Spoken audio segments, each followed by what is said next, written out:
Hi folks, welcome to the Brutalfield Brands hatch in the F3, so let's get on with a quick lap.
Right then, quick lap done and dusted. So let's get rid of that. Let me show you the info tab for you. Track usage 44% is what I always use, and we're using the identical Brands hatch.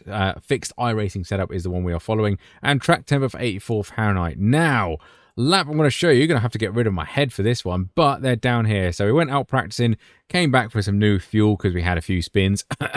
Whoops. And yeah, out lap. Warm-up lap, warm-up lap, warm-up. You see there, we did nip into the 16s. My optimal was actually a 16.5, which I'm, yeah, quite impressed about. Don't know where that time is. But the lap I'm going to show you is the very last lap. So we've only used 5 laps of fuel, and it's a 1:17.070. So I could get into the 16s. It is going to be faster on race day with a bit of slipstream helping these cars get around. But that is the one I'm actually going to show you with the session. Be careful on cold tyres. It is quite slippery down here. Once tyres warm up, this car really is rewarding around here. Really, really good fun. But other than that, we're going to show you the segment times. There we go. You can see my best time there, and you can see my optimal time just there. Also above my head, where the OLAP, the OLAP, BLAP, telemetry, and replay file will all be in my Discord, so you can see exactly how I've done the lap and where you can find out working out times and things like that. And I think that's about everything. If this does help you out, don't forget to like and subscribe to that lovely YouTube stuff. Otherwise, yeah, let's crack on with the breakdown lap.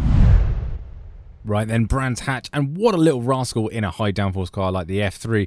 But we are hunting for turn 1, and it is super tricky. Be careful on cold tyres. So just after the 100-meter board, we are sticking to the left-hand side of the track until the gravel trap starts there on the left and start turning in. Miss the curb. It is quite bumpy. You can give it a little cheeky tickle like that, but make sure the car gets turned in the dip. Otherwise, you go onto the gravel and the barrier comes back just there, and it's all carnage. The shadow just before it for the bridge, brake in a nice straight line. As the car goes over the crest, start turning in, it will understeer here, so be careful. Try and get it back for a nice late apex to really slingshot us out of this hairpin. Slowest corner on the circuit, so make sure you get a good exit and you'll be fine. You can use the curb on the left, but be careful of touching the grass because you can't really see it. The dirt patch on the right-hand side there, we're braking just a little bit, and you can cut this corner a little bit, quite like that, and you can go fully wide here, but just be careful about getting back onto circuit before the curb ends. Very tricky, easily to spin there, so be cautious. Now, the 50 board is what we're looking for, because we're actually inducing the turn, and then braking on this curb. Stay on this curb the best you can, and then at the end of it, really cut the car back into this apex. I do miss it, but you want to hit the apex as the end of the curb on the left-hand side there. Get a slingshot down there. It is by far the most important corner on the circuit and the most awkward. Slipstream will definitely be a thing down here, so be careful going into this very, very tricky turn 5. Now, very nearly flat out, but I do brake through it just a little bit confident. So 50-meter board, 5th gear on the way in, absolutely full throttle back on there, graze the brake on the way through, absolutely golden. The curb on the left is very, very narrow, so don't even aim for it. 50 board again, same principle, graze on the brake, down to 5th, cut this apex here, you can get it, and you can go fully wide on this circuit here. Again, be careful, grass, gravel, easily spin out there. Through the dips, keep the car on the left-hand side of the track, and what we're doing is we're hunting for that 50-meter board. Stay far left and brake, down into 5th again, turn into a blind apex, really go over the top of it. It is bumpy, but be careful of this circuit on the left-hand side. It does come back and meet you, and it is not nice.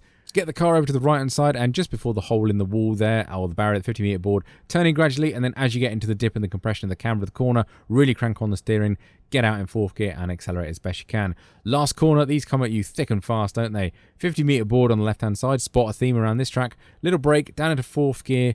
Don't clip the curb because you want all grip through here because you will understeer wide quite drastically. It will grip, trust it, just be careful on cold tires through there.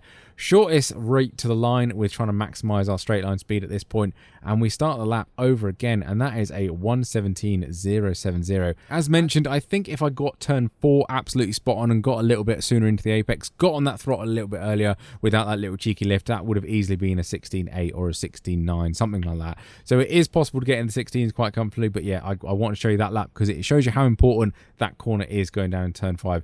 Talking about turn 5, be careful if they're going too wide. You can get pushed wide if you are on the outside, or if you're on the inside, try and give a dude on the outside some space. It will be carnage through there. Be safe. Make sure you see the checkered flag. Hope this helped. Like and subscribe to that lovely YouTube stuff. Otherwise, thank you very much for watching. I will catch you on the next one.